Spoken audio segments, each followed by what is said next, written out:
Louisiana Beer Reviews, Sierra Nevada Celebration Fresh Hop IPA. This was introduced in 1981. So here we are, the 2019 edition. This is the 39th offering. Next year they might have a big celebration for the 40th anniversary of Celebration. 6.8% alcohol, 65 IBUs. This was packaged on October 2nd, so it's over 2 months old. I remember years ago they just called it Celebration Ale, it wasn't called IPA. But anyway, they use two-row pale malt and caramelized malt, and they have Chinook, Cascade, and Centennial fresh hops. So it's always a winner. I would have bought it sooner, but I didn't see it until about a week ago. And I bought it at Trader Joe's. I haven't seen anybody else carrying it, unfortunately, sadly. So here we go. I've never been disappointed with Celebration. It's a cloudy, fairly damp, chilly December morning, about 59 degrees. Okay, here at 8:20 a.m. All right. A very thick ivory head and a clear, now with the little bit of light we have coming through, it makes it look like a brilliant copper.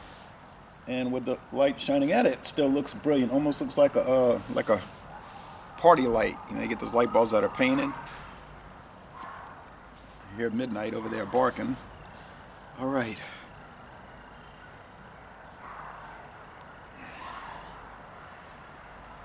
Now these age pretty well. David and I did do a review of an older one. And oh no, that was the sorry, never mind. That was something else. But it was a holiday beer. This might do well too. Just it'll lose some of the hop action, of course. But I wouldn't know because I never did it. That's pretty bitter. There's a lot of floral characteristics here. Flowers and fruit, juicy fruit and pine, like pine oil.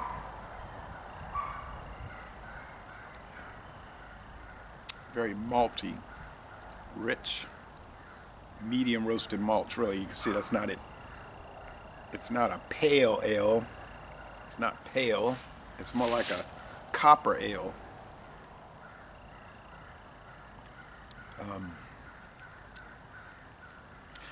Resinous hops, presto. Great seaside feel. I'm copying that from West Coast beer reviews.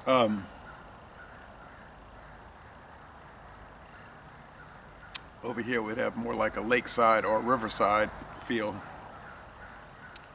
It's helping me out on this damp, cloudy day. Medium mouthfeel and a drying finish.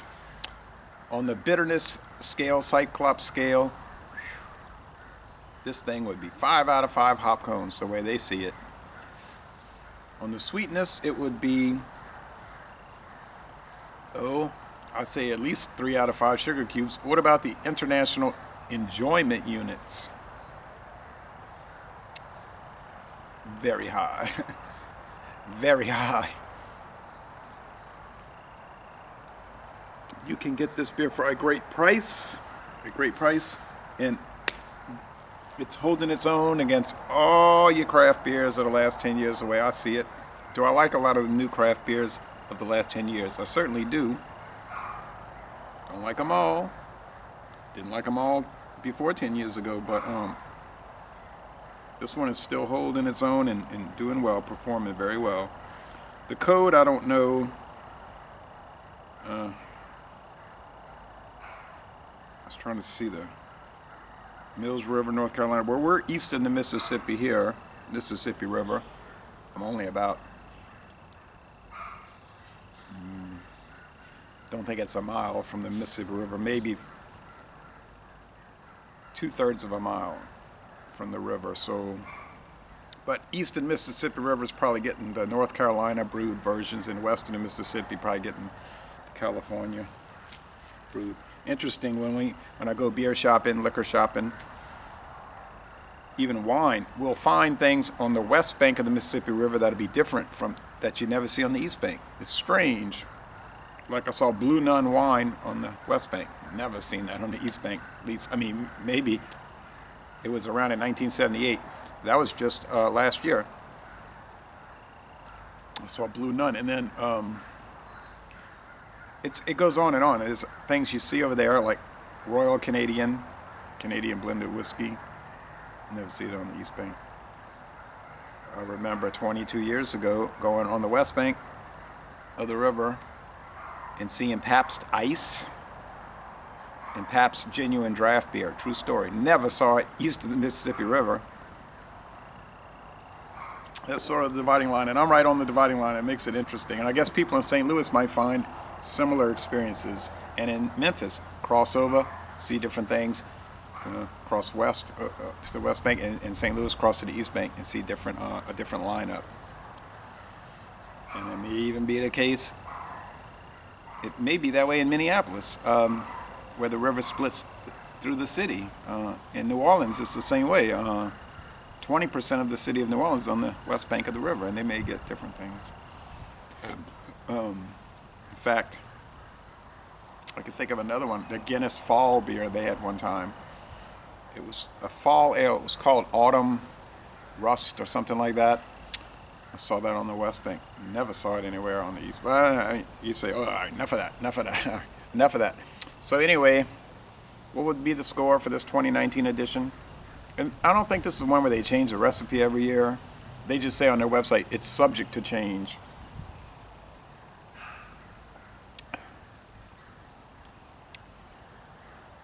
It's easily